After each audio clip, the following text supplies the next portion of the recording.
Hey guys, welcome to Stay Sane Daily 330, and we're working with the inner child. Um, hmm. As I teach, I learn. As I learn, I teach. So I felt like I needed to come on and teach today. As I just had an inner child experience, to say the least, and I want to be able to come through it, and maybe by doing this as well, after I felt my feelings and had a good cry and dealt with some of the triggers that have come up. I don't know about you, but if you're an inner child that experiences something like before you get up in the morning, if you're lying in bed and someone turns up, or there's a noise, or anything like that that can rattle you, do you feel sick? Do you feel nauseous? Because I do. Are you the kind of person that when someone takes your things and puts them somewhere else where you don't know where to find them, do you go into terror and nausea and panic and helplessness that leads to having a row? Because I'm the kind of person who is. And I'm really, really interested in this inner child that is telling me here. She's telling me here that she doesn't recognize anything. I said to her, "What's the matter, sweetheart?" And she says, "I don't know anything. I don't recognize anything. It's all strange. It's all disorientated. I can't cope. I can't breathe. I'm not ready for this. I can't control anything. There's no safety. Total terror because I can't find my things.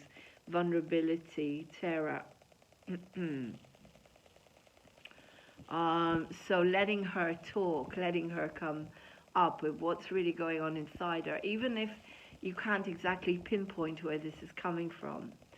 Also, as inner adult children, we learn a lot of our patterns from our parents. And one of the things my father used to do is he would always sit with all his things around him so he knew where everything was. That was his safety. I'm a bit like that. And if I can't find things that are important to me, then I feel very helpless. So maybe I picked it up from him. It could be that I picked it up from him. Remember, we pick up our parents' patterns, our ancestors' patterns. Could it be that the vulnerability of the morning, of noises, and it could be but from living in a war zone, that you don't know where you are, the sirens, and you have to jump out of bed and run down to an air raid shelter. I don't have a clue. All I know is that I have to learn how to cope with these triggers and really feel them. As someone said the other day, you cannot heal until you feel. I can't remember who said that, but it's true. You cannot heal anything until you feel it. So if you run away and go into denial or drink or take drugs or talk too much or sing too much or whatever I'm not doing anymore, I'm sitting with my feelings. I'm writing. I'm doing my adult child work. I'm letting her come through. I have different children in there. You have different children in there. What I learn, I teach, and what I teach, I learn. And I'm hoping that this will come through so other people will either work with me or you'll get benefit from this and just join ACA, adult children of parents that were too immature to bring up a child, or narcissistic or alcoholics. And also remember that we are here to heal the ancestors. So could it be that I'm picking up the Jews that were raided when they burnt down their houses? Or all of you have got ancestors that were murdered. Unfortunately, it's in your blood. And it came through to you from your parents and attitudes and messages and triggers. This is a very important lesson. Because if I'm not as frightened now, because I've been feeling and crying and feeling and crying, handing it over to my higher power, who would want to live like this? This may not even be me. This could be my father's stuff or my grandmother's stuff, for all I know. She was miserable in the mornings. Baba Bertha, the real one. So if you can do this, Get out a piece of paper when you're feeling triggered. Don't let yourself go into anger. Get it before it goes into the anger. Feel the helplessness, the vulnerability. Feel it. It's in the whole of the body, my body. This feeling of, oh, I can't connect to anything or anyone. I don't know where I am. Totally disorientated.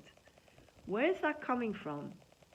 If you can't figure it out, doesn't matter. Just feel it, because the more you feel it, these stagnant emotions could come up. They will come up.